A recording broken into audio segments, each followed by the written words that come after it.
दोस्तों, तो आज हम लोग अपने इस वीडियो में न्यू चैप्टर स्टार्ट करते हैं। इसका नाम है हमारा क्या, उपग्रहों की गति।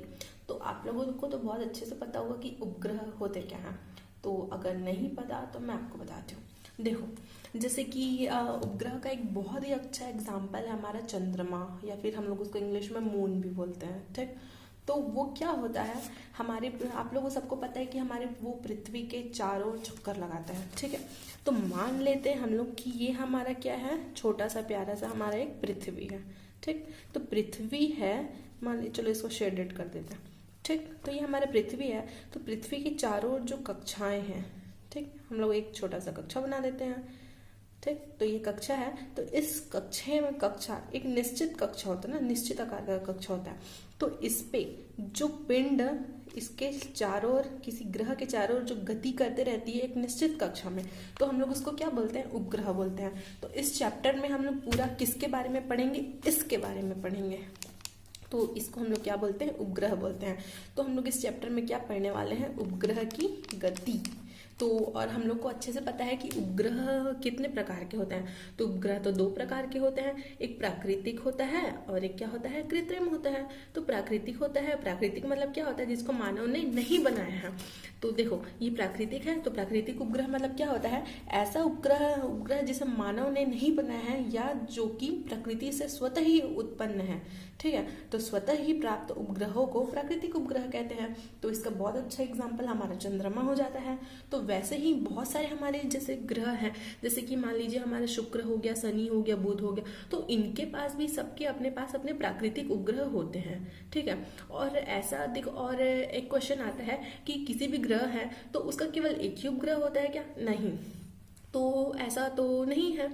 तो मतलब क्या है इसका, कि जितने भी ग्रह हैं उसके एक या एक से ज्यादा उपग्रह हो सकते हैं। ठीक है, तो फिर और अगला फिर हमारा क्या आता है, कृत्रिम उपग्रह। तो कृत्रिम उपग्रह मतलब क्या होता है, जो मानव द्वारा निर्मित होता है ना उपग्रह, उसको हम लोग बोलते हैं कृत्रिम उपग्रह। ठीक है, तो इसके भी बहुत सारे एग्जाम्पल आपके हो जाते हैं कि मानव ने यहाँ पृथ्वी से तो बहुत सारे उपग्रह भेजे हैं। जैसे भारत है, भारत के भी यहाँ इसरो से बहुत सारे उपग्रह भेजे जाते हैं, नासा से भी भेजे जाते हैं। वैसे हर देश के पास अपने अपने उपग्रह जो सैटेलाइट होते हैं उसको प्रक्षेपण करने के लिए एक होता है प्रक्षेपण संस्था होता है, वहां से वो प्रक्षेपित करते हैं। ठीक है, उसको हम लोग बोलते हैं क्या, कृत्रिम उपग्रह। हर देश का अलग परिभाषा लिखने के लिए आता है। तो हम लोग ऐसे लिखते हैं कि ग्रहों के चारों ओर एक निश्चित कक्षा में परिक्रमा करने वाले पिंडों को उपग्रह कहते हैं। ये हमारा हो गया प्यारा सा पृथ्वी हो गया, और इसके चारों तरफ परिक्रमा कौन लगाएगा, उपग्रह लगाएगा। तो उपग्रह वो ऐसा पिंड होता है जो कि पृथ्वी के चारों ओर एक निश्चित कक्षा में परिक्रमा करता है। और ये कितने प्रकार के होते हैं, दो प्रकार के होते हैं, प्राकृतिक उपग्रह होते हैं और कृत्रिम उपग्रह होता है। प्राकृतिक उपग्रह उसको बोलते हैं जो कि मानव द्वारा, ऐसा उपग्रह जो कि मानव द्वारा निर्मित नहीं होता, जो कि पृथ्वी से स्वतः ही प्राप्त होता है, उसको हम लोग क्या बोलते हैं, हम लोग प्राकृतिक उपग्रह बोलते हैं। ठीक है, और कृत्रिम उपग्रह किसको बोलते हैं, मानव द्वारा निर्मित उपग्रहों को हम लोग कृत्रिम उपग्रह बोलते हैं। उसके बाद फिर अगला हमारा क्वेश्चन क्या बनता है कि एक कृत्रिम उपग्रह जो है उसके उपयोग लिखिए। तो कृत्रिम उपग्रह का उपयोग है, तो हम लोग देखते हैं मौसम संबंधी जानकारी प्राप्त करने में। तो कृत्रिम उपग्रह है, अगर हम लोग उसको पृथ्वी से प्रक्षेपित करते हैं तो वो कहाँ जाके रुकता है, जैसे कि चंद्रमा, जैसे कि ये जो चंद्रमा है यहाँ पास एक निश्चित कक्षा में यहाँ पास आके रुका। ठीक है, तो ये निश्चित कक्षा में चारों ओर क्या करता है, पृथ्वी के चारों ओर गति करते रहता है। वैसे ही कृत्रिम उपग्रह जो होता है वो पृथ्वी के चारों ओर एक निश्चित कक्षा में ऐसे पृथ्वी के चारों ओर क्या करता है, गति करते रहता है। तो चारों ओर उसके गति करते रहता है, तो उसमें एक बहुत ही शक्तिशाली कैमरा लगा हुआ होता है, और बहुत ही ठीक है, तो वो सबके और उसमें बहुत सारी मशीनें लगी होती है, जिससे कि हम लोग क्या होता है, अगर भारत हो गया, बहुत सारे जितने भी देश हैं, जिसके भी अपने अपने देश हैं, तो वहाँ के हम लोग मौसम के संबंधित जानकारी प्राप्त करने में हम लोग इसका उपयोग करते हैं। ठीक है, कि कहाँ का मौसम कैसा है, कब ये बिगड़ने वाला है, और ये सब। और जैसे समुद्र में ज्वार भाटा उत्पन्न होता है तो उसकी जानकारी भी हम लोग को कृत्रिम उपग्रह के द्वारा आसानी से मिल जाती है। और फिर दूसरा होता है इसमें भूपर पट्टी से संबंधित जानकारी के लिए। तो भूपर पट्टी मतलब क्या होता है, पृथ्वी का वह परत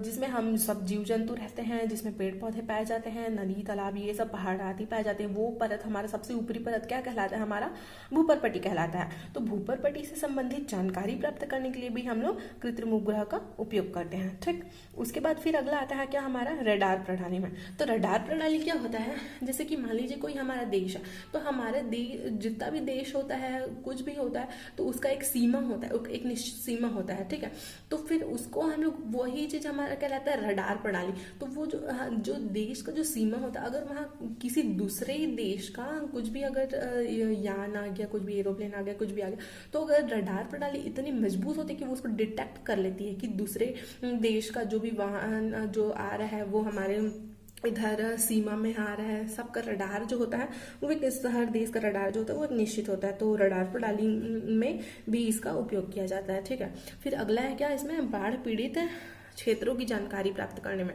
तो अंतरिक्ष से जब हम लोग देखते हैं, ठीक है, तो फिर हम लोग को बाढ़ पीड़ित क्षेत्र की जानकारी इजीली प्राप्त हो जाती है। जैसे कि अगर मान लीजिए कि बहुत बड़े इलाके में बाढ़ आ गया, तो अब तो वहां नाव से जा नहीं सकते, अगर नाव से जाएंगे तो नाव ही पलट जाएगा। तो दो रास्ते होते हैं, एक तो होता है एरोप्लेन से जाने में, अगर लगातार बारिश हो रहा है तो वो भी कुछ काम का नहीं रह जाता है।